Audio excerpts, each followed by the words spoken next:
బతికున్నంత కాలం కూడా తెలుగుదేశం పార్టీ జెండా కప్పుకొని చచ్చిపోవాలనుకుంటాను తప్పించి వేరే ఆలోచన మాకు నిజంగా నాకు జీవితం ఇచ్చింది.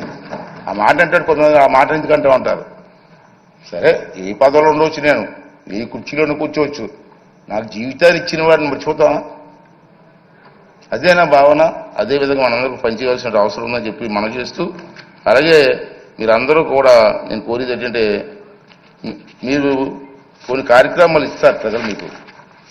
ఆ కార్యక్రమాలని హౌస్లో ఏ విధంగా ప్రజెంటేషన్ చేయాలా? ఇది హౌస్లోకి వచ్చాం, కూర్చున్నాం, వెళ్ళిపోయాం, అది కాదు ముఖ్యం. ప్రతి కార్యక్రమానికి కూడా పద్ధతి ఉంది. మీ దగ్గర రూల్స్ ఉన్నాయి. ఇక్కడ మన ఇక్కడే అసెంబ్లీలో లైబ్రరీ కూడా ఉంది. నేను నా అనుభవం చెప్తున్నాను. ఈవేళ మేము ఫస్ట్ టైం ఎమ్మెల్యే అయినప్పుడు 83లో కానీ 85లో కానీ నేను మంత్రి అయినప్పుడు ఒక క్వశ్చన్ వేస్తే ఆ క్వశ్చన్ ఎలా వెయ్యాలా నేర్చుకోవాలి. ముందు ఏ ఫామ్లో వెళ్ళాలా? సభలో మాట్లాడినప్పుడు మంత్రి ఉంటారు, మంత్రితో పాటు వాళ్ళ డిపార్ట్మెంట్ వాళ్ళ ఆఫీసర్లు ఉంటారు. మీరు మాట్లాడింది మీ సమస్యని ప్రెజెంటేషన్ చేసే విధానాన్ని నేర్చుకోవాలా. ఒక కావలిస్తే చంద్రబాబు నాయుడు పెద్దలతో మాట్లాడి మీకు ట్రైనింగ్ క్యాంప్స్ పెడదాం. ఇంతకుముందు హైదరాబాద్లో బాబు గారి టైంలో, సార్ మీకు గుర్తుందో లేదు కానీ, ఒక 4-5 రోజులు మాకు ట్రైనింగ్ ఇచ్చారు.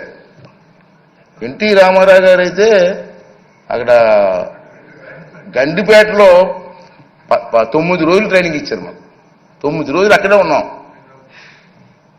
ఏ సమస్యని ఎలా ప్రెజెంటేషన్ చేయాలా, క్వశ్చన్ అవర్లో ఏ సమస్య రేజ్ చేయాలా, 304లో ఏంటి ఇవ్వాలా, కాళ్ళ టెన్షన్లో ఏంటి ఇవ్వాలా, బడ్జెట్ స్పీచ్ ఎలా మాట్లాడాలా, ఇవన్నీ కూడా మనం ట్రైనింగ్ తీసుకోవాల్సిన అవసరం ఉంది. మనం ఏ సిగ్గుపడవలసిన లేదు. ప్రజా సమస్య నేర్చుకోవడం తప్పు లేదు. అంచేత మీ అందరినీ కోరేది ఏంటంటే, మీరు తప్పనిసరిగా టైం తీసుకొని, సీనియర్స్ కూడా ఉన్నారు, సీనియర్స్తో కూడా మాట్లాడి మీ ప్రెజెంటేషన్ బాగా చేసి ఈ రాష్ట్ర భవిష్యత్తుతో పాటు మీ నియోజకవర్గ భవిష్యత్తును కూడా మరి ముందుకు తీసుకెళ్ళడం కోసం మీరు ప్రయత్నం చేయవలసిన అవసరం ఉంది. ఇంచేత మిమ్మల్ని టీవీలో సభలో మనమే ఉన్నాం, మనల్ని చూడడానికి కొన్ని లక్షల మంది కూర్చున్నారు బయటని. ప్రతిరోజు మనల్ని అబ్జర్వ్ చేస్తున్నారు. వాళ్ళ ఆశలను అడగాస చేయడానికి వీల్లేదు. మనం ఈ 5 రోజులు మనకి పండగ కాదు, బాధ్యత. 5 సంవత్సరాలు మనందరం కష్టపడి ముందుకెళ్ళవలసిన అవసరం ఉందని చెప్పి మనం చేస్తున్నాం. చాలా ఉన్నాయి. బడ్జెట్లో డిమాండ్స్ ఉంటాయి మనకి. అది బడ్జెట్ పెడతారు కదా, బడ్జెట్లో డిమాండ్స్ ఉంటాయి. మీకు ఇంట్రెస్ట్ అయిన డిమాండ్స్ మీద మాట్లాడండి, ట్రైనింగ్ అవ్వండి. కావాల్సి మా ఈ సభాపతి కార్యాలయంలో కొంతమంది ఉంటారు, ఆఫీసులు ఉంటారు, వాళ్ళ దగ్గర నేర్చుకుందాం, ట్రైనింగ్ ఇద్దాం. అన్నీ చేసి మన కార్యక్రమం విజయవంతం చేయవలసినటువంటి అవసరం ఉందని చెప్పి నేనైతే భావిస్తున్నాను. అలాగే మీ అందరినీ కోరేది ఏంటంటే, చంద్రబాబు నాయుడు గారు, మన పవన్ కళ్యాణ్ గారు, బీజేపీ నాయకులు ఉమ్మడిగా మనం వెళ్తున్నాం. మన మీద చాలా బాధ్యత ఉందని ఇందుకే చెప్పాను.